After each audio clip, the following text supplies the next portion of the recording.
Hello student, my self Anand Shankar Upadhyay. और हम लोग एसिड बेसिस एंड सॉल्ट्स पढ़ रहे थे। उसमें पिछले वीडियो में हम लोग देखे थे इंडिकेटर के बारे में, और इस वीडियो में हम लोग पढ़ेंगे एसिड। तो एसिड ये वर्ड जो है ये लैटिन वर्ड से आया है। Acid word Latin word acidus से आया है, और इस एसिडस मतलब होता है सार इन टेस्ट। सार मीन्स खट्टा, यानी कि acid are those substance which are sour in taste, are those substance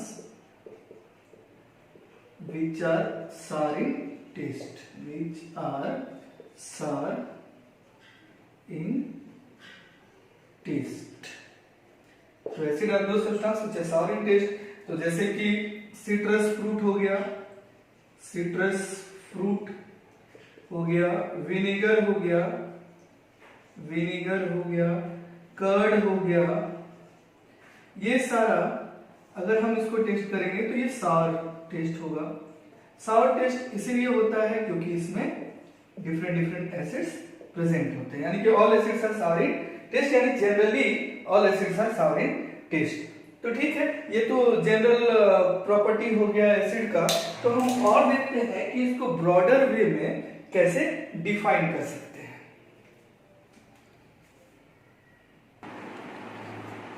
तो आइए हम लोग देखते हैं, कुछ थ्योरी बेस्ड है एसिड और बेस पे। तो सबसे पहला है अरेनियस थ्योरी ऑफ एसिड, जो कि 70 अरेनियस ने 1884 में दिया था। अब ये थ्योरी क्या बोलता है कि एसिड वो सब्सटेंस होता है जिसमें हाइड्रोजन होता है और पानी में डिसॉल्व होने के बाद H+ आयन देता है, यानी कि N acid is a substance which contain hydrogen and produces H+ ion in aqueous solution. जैसे एग्जांपल में हम लोग देख रहे हैं, HCl वाटर में डिसॉल्व करके H+ और Cl- देगा, और H+ ये हाईली अनस्टेबल होता है, इसलिए हाइड्रोजन आयन के फॉर्म में एग्जिस्ट नहीं करेगा। ये वाटर मॉलिक्यूल्स से जुड़ के stable compound that is hydronium ion का फॉर्मेशन करेगा। तो हम लोग देखते हैं क्या इस थ्योरी का कोई लिमिटेशन है, ड्रॉबैक है। तो हम इसका ड्रॉबैक देखेंगे।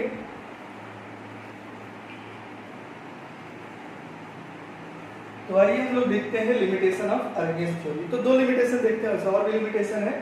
तो जो सबसे मेन लिमिटेशन है, तो अरेनियस थ्योरी एक्सप्लेन नहीं कर पाया था एसिडिक नेचर ऑफ सब्सटेंस जिसमें हाइड्रोजन नहीं होता। हम लोग जानते हैं sulphur dioxide, carbon dioxide acidic nature का होता है, लेकिन इसमें हाइड्रोजन नहीं है। दूसरा लिमिटेशन है, Arrhenius theory failed to explain the neutralization reaction, जिसमें फॉर्मेशन ऑफ वाटर नहीं होता है, यानी कि कैल्शियम ऑक्साइड बेस है, कार्बन डाइऑक्साइड एसिड है, यानी कि न्यूट्रलाइजेशन रिएक्शन हो रहा है, लेकिन इसमें वाटर का फॉर्मेशन नहीं हो रहा है। तो इस लिमिटेशन को दूर करने के लिए दो और थ्योरी आया है, उसको हम लोग हायर क्लासेस में पढ़ेंगे, सिर्फ यहाँ डिस्कस कर लेते हैं। एक थ्योरी है लॉरी ब्रॉन्स्टेड थ्योरी, और एक है Lewis theory of acid and base, Lewis theory of acid and base. तो फर्स्ट जो थ्योरी है वो बोलता है कि जो एसिड है वो प्रोटॉन डोनर है, और जो बेस है वो प्रोटॉन एक्सेप्टर है। और दूसरा थ्योरी बोलता है Lewis theory of acid and base, acid उसी को बोलेंगे जो इलेक्ट्रॉन डेफिशिएंट होगा, यानी कि इलेक्ट्रॉन एक्सेप्ट करेगा, और बेस जो होगा वो इलेक्ट्रॉन पेयर को डोनेट करेगा। तो इस थ्योरी को हम लोग हायर क्लासेस में पढ़ेंगे। तो आगे हम लोग देखेंगे क्लासिफिकेशन ऑफ एसिड।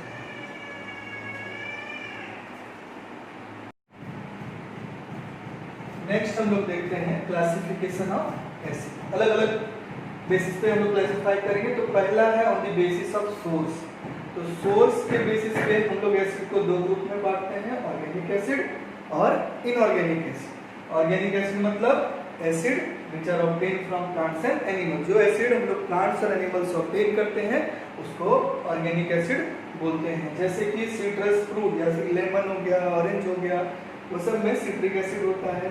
टेमरिन, इमली, टार्टेरिक एसिड होता है। Tomato, oxalic acid, curd, lactic acid, red ant formic acid, ये सारे एसिड जो है या तो प्लांट या तो एनिमल से ऑब्टेन किए जाते हैं, इसलिए हम लोग इसको ऑर्गेनिक एसिड बोलते हैं। और जनरली ऑर्गेनिक एसिड जो है वो वीक एसिड होते हैं। इनऑर्गेनिक एसिड जो हम लोग मिनरल से ऑब्टेन करते हैं, तो इसलिए इस एसिड को हम लोग मिनरल एसिड भी बोलते हैं और इनऑर्गेनिक एसिड भी बोलते हैं। एग्जांपल हो गया hydrochloric acid, sulphuric acid, nitric acid और H2CO3 हो गया कार्बोनिक एसिड। और इनऑर्गेनिक एसिड जनरली आपका स्ट्रॉन्ग एसिड होता है। यहाँ पे H2SO3 जो है वो इनऑर्गेनिक एसिड है, लेकिन ये वीक एसिड है, तो हमने इसीलिए लिखा है जनरली, यानी कि सारे इनऑर्गेनिक एसिड स्ट्रॉन्ग एसिड नहीं होते, लेकिन अधिकतर इनऑर्गेनिक एसिड जो है वो स्ट्रॉन्ग एसिड होते हैं। अब हम लोग क्लासिफाई करेंगे on the basis of strength.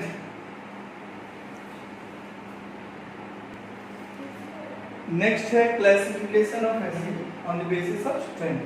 तो on the basis of strength में भी हम लोग दो ग्रुप में बांटते हैं, स्ट्रॉन्ग एसिड और वीक एसिड। तो स्ट्रॉन्ग एसिड मींस क्या? Acid which undergo complete ionisation. Aqueous solution में उसका जो आयन है वो अगर पूरी तरह से टूट के अगर high concentration of H+ ion दे रहा है तो उसको हम लोग बोलेंगे स्ट्रॉन्ग एसिड। जैसे HCl स्ट्रॉन्ग एसिड है क्योंकि वो कंप्लीटली आयनाइज कर जा रहा है H+ और Cl- में। वहीं वीक एसिड ऐसा एसिड जो इनकम्प्लीट आयनाइजेशन होगा एक्वस सॉल्यूशन में या पार्शियल आयनाइजेशन होगा एक्वस सॉल्यूशन में और low concentration of H+ ion देगा एक्वस सॉल्यूशन में, उसको हम लोग बोलेंगे वीक एसिड। जैसे कि पहले ही बोल चुके हैं कि जो ऑर्गेनिक एसिड होता है, अधिकतर ऑर्गेनिक एसिड वीक एसिड होता है, तो उसमें एग्जांपल हम लोग लेंगे एसिटिक एसिड। आयनाइज करेंगे तो पार्शियल आयन में टूटेगा, दैट इज एसिटेट आयन और हाइड्रोजन आयन में।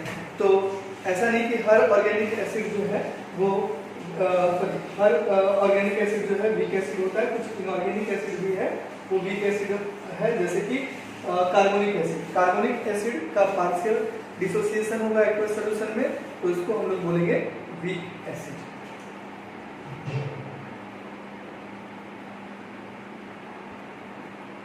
नेक्स्ट है on the basis of concentration. तो कंसंट्रेशन के बेसिस पे हम एसिड को फिर दो ग्रुप में बांटेंगे, एक है कंसंट्रेटेड एसिड और दूसरा है डाइल्यूट एसिड। तो कंसंट्रेटेड एसिड को सिंपल वर्ड में समझ सकते हैं कि ऐसा एसिड जिसमें एसिड ज़्यादा हो, पानी कम हो या ना हो, उसे कंसंट्रेटेड एसिड बोलेंगे। यानी an aqueous solution that has a high percentage of acid and A low percentage of water, उसको हम लोग कंसंट्रेटेड एसिड बोलेंगे। और डाइल्यूट एसिड मतलब हुआ एसिड कम पानी ज़्यादा, that is an aqueous solution that has a low percentage of acid and a high percentage of water is said to be dilute acid। अब हम लोग देखेंगे on the basis of basicity of acid पे इसको हम लोग कितने group में क्लासिफाई करते हैं।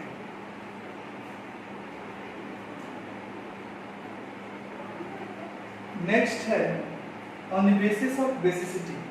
तो बेसिसिटी ऑफ एन एसिड मतलब क्या होता है कि पर मॉलिक्यूल ऑफ एसिड पानी में डिजोल्व होने के बाद कितना H या H+ या H3O+ आयन रिलीज करता है, उसको हम लोग बोलते हैं बेसिसिटी ऑफ एन एसिड। यानी कि नंबर ऑफ H+ और H3O+ ion produced by ionisation of one molecule of acid in aqueous solution, उसको हम लोग बोलेंगे बेसिसिटी ऑफ एन एसिड। तो बेसिसिटी ऑफ एन एसिड को हम लोग मोनोबेसिक एसिड, डाइबेसिक एसिड और ट्राइबेसिक एसिड में कैटेगराइज करते हैं।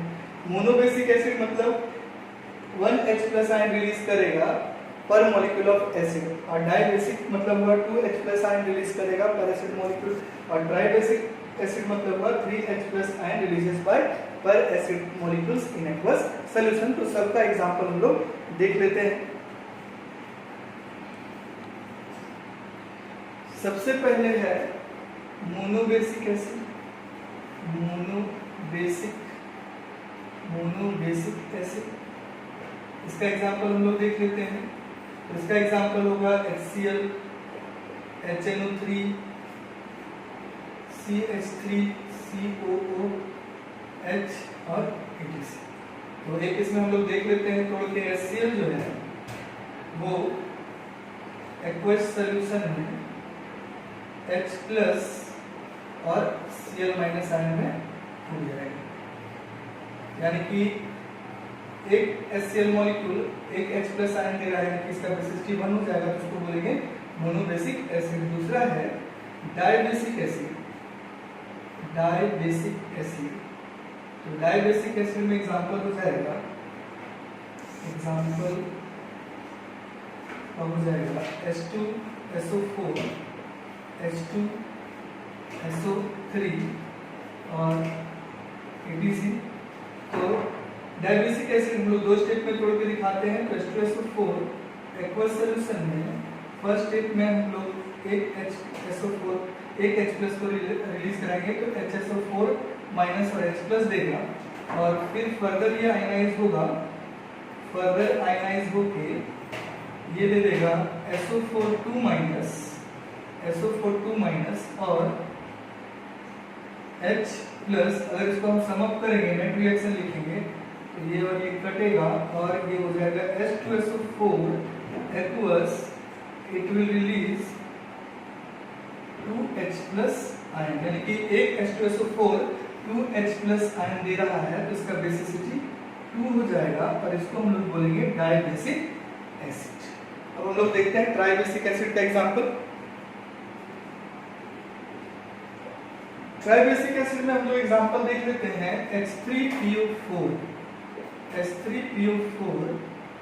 को अगर हम आयनाइज करवाएंगे एक्वस सॉल्यूशन में स्टेप बाय स्टेप, तो 3 स्टेप में इसको तोड़ के दिखाएंगे।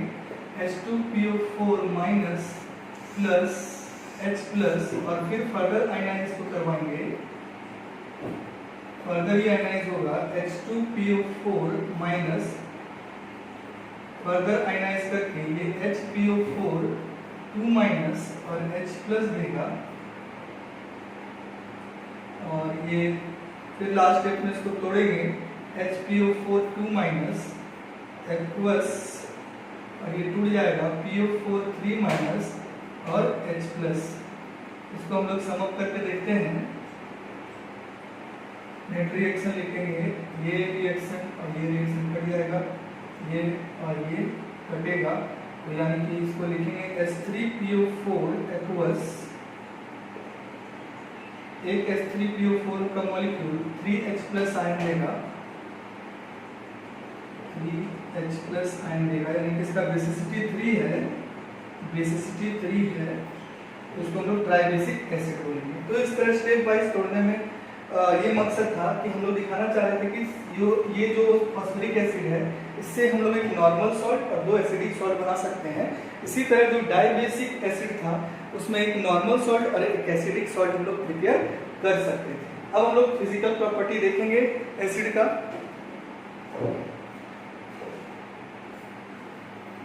नेक्स्ट है फिजिकल प्रॉपर्टी एसिड का।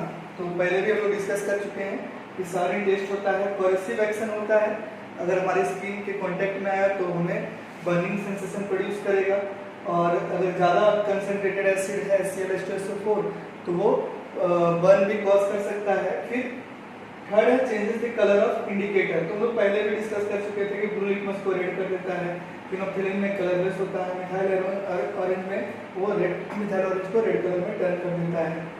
फिर है द बिहेव एज इलेक्ट्रोलाइट, मतलब वो इलेक्ट्रिसिटी कंडक्ट करेगा एक्वस सॉल्यूशन में। अब हम लोग देखेंगे chemical properties of acid.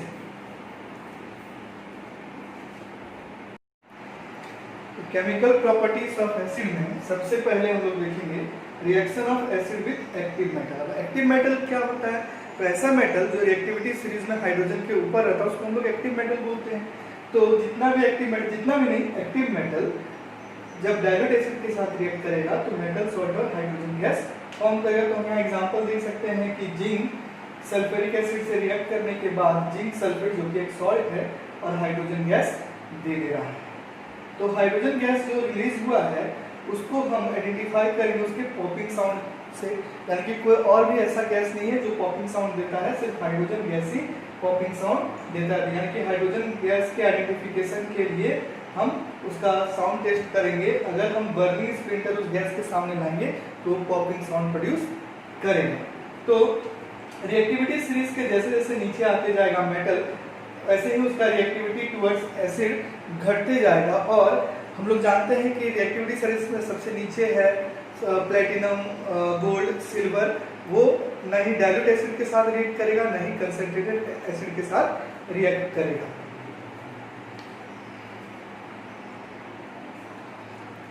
Next हम लोग देखेंगे कि जो नाइट्रिक एसिड है उसको हम लोग यूज़ नहीं करेंगे, क्योंकि नाइट्रिक एसिड जो है वो स्ट्रॉन्ग ऑक्सीडाइजिंग एजेंट होता है और जो हाइड्रोजन गैस बनेगा उसको ऑक्सीडाइज करके वाटर बना देगा, यानी कि जो हमारा मकसद है उसको फुलफिल नहीं करने देगा। यानी कि हमारा मकसद क्या था, हाइड्रोजन गैस फॉर्म करवाना, तो नाइट्रिक एसिड उस हाइड्रोजन गैस को क्या फॉर्म करा दे रहा है, वाटर फॉर्म करा दे रहा है। तो हम लोग नाइट्रिक एसिड को यूज नहीं करेंगे, HCl और H2SO4 का यूज करके हम लोग हाइड्रोजन गैस का फॉर्मेशन करा सकते हैं। लेकिन दो ऐसा मेटल है, एक है मैंगनीज और मैग्नीशियम, जो बहुत ही डाइल्यूट HNO3 के साथ रिएक्ट करके हाइड्रोजन गैस का फॉर्मेशन करता है। जैसे यहाँ आप लोग रिएक्शन में देख सकते हैं कि मैंगनीज जब नाइट्रिक एसिड से रिएक्ट कर रहा है तो मैंगनीज नाइट्रेट और हाइड्रोजन गैस का फॉर्मेशन कर रहा है। और हमको कुछ बात का ध्यान देना है कि जो पिकल्स है, कर्ड है, उसको हम लोग को मेटल्स के बर्तन में नहीं रखना है, नहीं आयरन के वेसल्स में, नहीं कॉपर के वेसल्स में,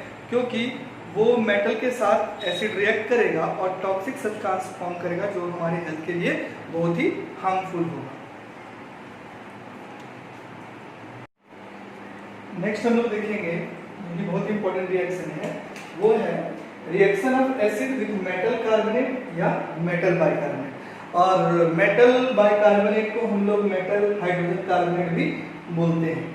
तो जब भी मेटल कार्बोनेट या मेटल बाइकार्बोनेट एसिड से रिएक्ट करेगा तो हर समय वो सॉल्ट, कार्बन डाइऑक्साइड और वाटर देगा। ये अगर हम जनरल फॉर्म याद रखेंगे तो सारे इक्वेशन को हम खुद से लिख सकते हैं। जैसे कि हम देख सकते हैं सोडियम कार्बोनेट हाइड्रोक्लोरिक एसिड से रिएक्ट कर रहा है, यानी कि मेटल कार्बोनेट एसिड से रिएक्ट कर रहा है तो सॉल्ट देगा, तो सोडियम क्लोराइड सॉल्ट दे दिया, कार्बन डाइऑक्साइड गैस देगा और साथ में वाटर का फॉर्मेशन करेगा। ठीक उसी तरह सोडियम बाइकार्बोनेट और HCl जब रिएक्ट करेगा तो sodium chloride, carbon dioxide gas और वाटर का फॉर्मेशन करेगा।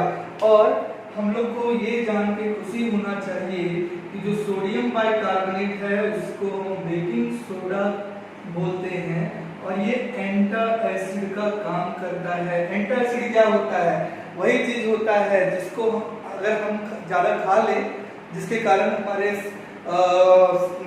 स्टमक में HCl का ज्यादा सिक्रेशन हो और उस एसिडिटी को अगर न्यूट्रलाइज करवाना है तो हम एंटा एसिड लेंगे। तो बेकिंग सोडा को भी हम एंटा एसिड के रूप में यूज कर सकते हैं, क्योंकि वो बेकिंग सोडा जो है बेस है वो एसिड को न्यूट्रलाइज कर देगा।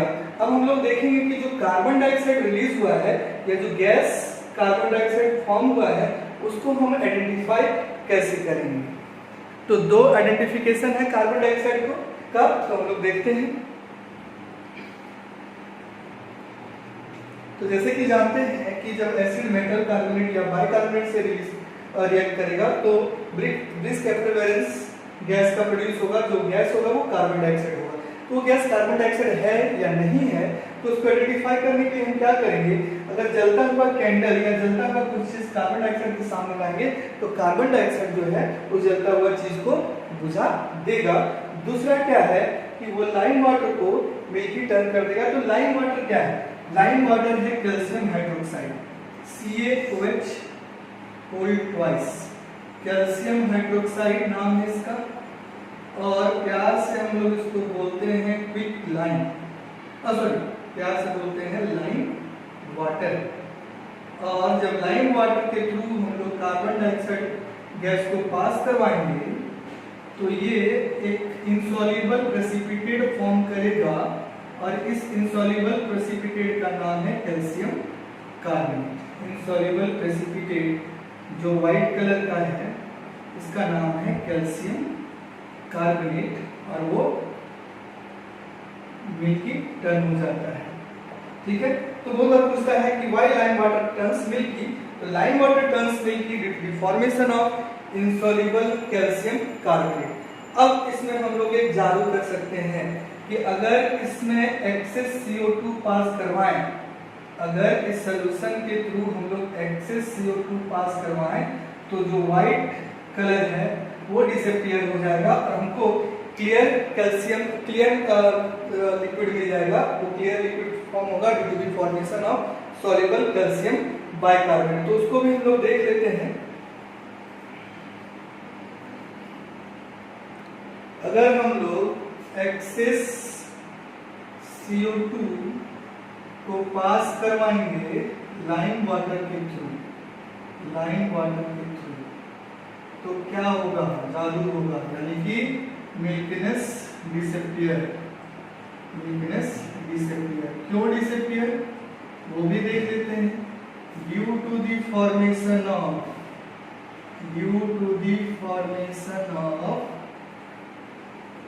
Calcium bicarbonate, calcium bicarbonate which is soluble, तो जिसके कारण जो क्लियर है, अब वो जो लिक्विड है वो क्लियर हो जाता है। तो दो क्वेश्चन पूछ सकता है कि अगर हम कार्बन डाइऑक्साइड लाइम वाटर से पास कर रहे हैं तो मिल्की टर्न क्यों हो जा रहा है, तो due to the formation of insoluble calcium carbonate. और अगर हम एक्सेस CO2 लाइम वाटर के थ्रू पास कर रहे हैं तो मिल्कीनेस डिसअपीयर हो जा रहा है due to the formation of soluble calcium carbonate. तो देख लेते हैं, एक्सेस कार्बन डाइऑक्साइड पास कराएंगे तो ये फॉर्म कर जाएगा CaHCO3 होल ट्वाइस, ठीक है, इक्वेशन बैलेंस है। तो ये है कैल्शियम बाइकार्बोनेट, कैल्शियम बाइकार्बोनेट जो कि सॉल्युबल होता है। तो हम लोग को याद रखना है कि जब भी एसिड मेटल कार्बोनेट या मेटल बाइकार्बोनेट से रिएक्ट करेगा तो वो कार्बन डाइऑक्साइड के साथ सॉल्ट और वाटर का भी फॉर्मेशन कराएगा। अब हम लोग देखेंगे कि reaction of acid with metal oxide.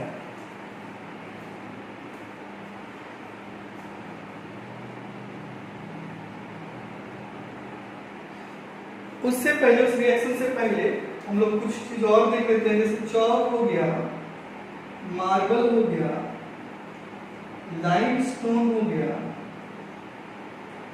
और एक सेल हो गया। ये सारे में सॉल्ट प्रेजेंट रहता है, वो सॉल्ट है कैल्शियम कार्बोनेट। और कैल्शियम कार्बोनेट सिमिलर बिहेवियर करेगा HCl के साथ, मतलब एसिड के साथ, दैट इज रिएक्ट करेगा और कैल्शियम क्लोराइड, वाटर और कार्बन डाइऑक्साइड गैस फॉर्म करेगा, ठीक है। अब हम लोग देखेंगे reaction of acid with metal oxide. Next देखेंगे reaction of acid with metal oxide. हम लोग जूनियर क्लासेस में क्लास 8 में पढ़े हैं कि मेटल ऑक्साइड जो है वो बेसिक नेचर शो करता है, बेसिक नेचर शो करता है। और साथ में पढ़े थे कि जब बेस एसिड के साथ रिएक्ट करेगा तो सॉल्ट और वाटर फॉर्म करेगा, जैसे कि MgO प्लस HCl रिएक्ट करने से MgCl2 और वाटर का फॉर्मेशन करेगा,